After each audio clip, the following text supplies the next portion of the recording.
87 NPS news Nashik चॅनलला share करा, like करा, सबस्क्राईब करा.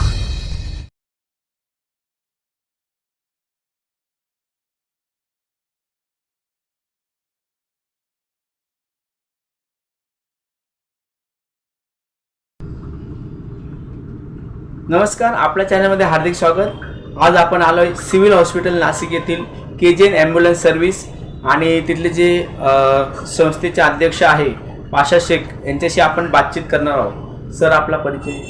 नमस्कार, माझं नाव पाशा इस्माईल शेख, नाशिक, महाराष्ट्र. माझी KGN ॲम्ब्युलन्स सर्व्हिस म्हणून एक संस्था आहे नाशिकमध्ये. या संस्थेमार्फत मी नाशिकमधले जे गोरगरीब रुग्ण आहेत किंवा व्यवहारात मुक्त जे आहे या लोकांना आमच्या जे संस्था आहे KGN संस्था यामार्फत आम्ही मोफत सेवा देतो.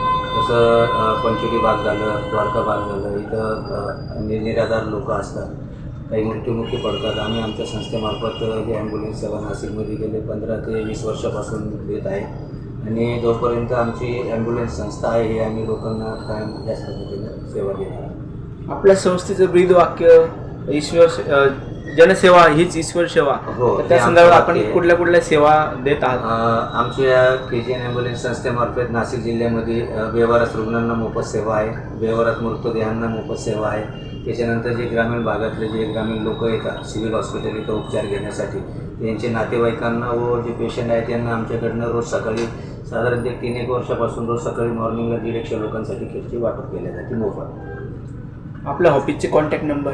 आमच्या ऑफिसचे 2 कॉन्टॅक्ट नंबर आहेत. एक लँडलाईन आहे, त्याचा नंबर आहे 0253 2 311 002 आणि मोबाईल नंबर आहे 9822 66 63 02. हे 24 तास चालू.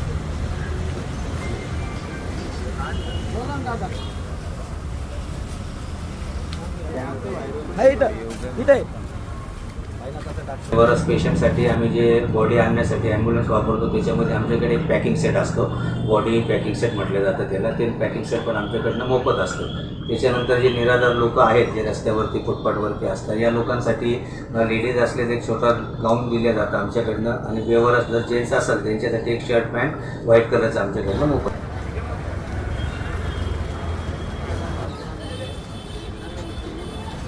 नाशिक जिल्ह्यातील KGN ॲम्ब्युलन्स सर्व्हिसमार्फत आपले ETG न्यूजचे जे संपादक आहेत त्यांचा मी खूप खूप आभार मानतो. कारण की मी जे सेवा करतो व लोक जे सेवा करतात हे लोकांपर्यंत पोचली पाहिजे की कुठं मोफत आहे का नाही ज्याचं गोरगरीब लोकांसाठी.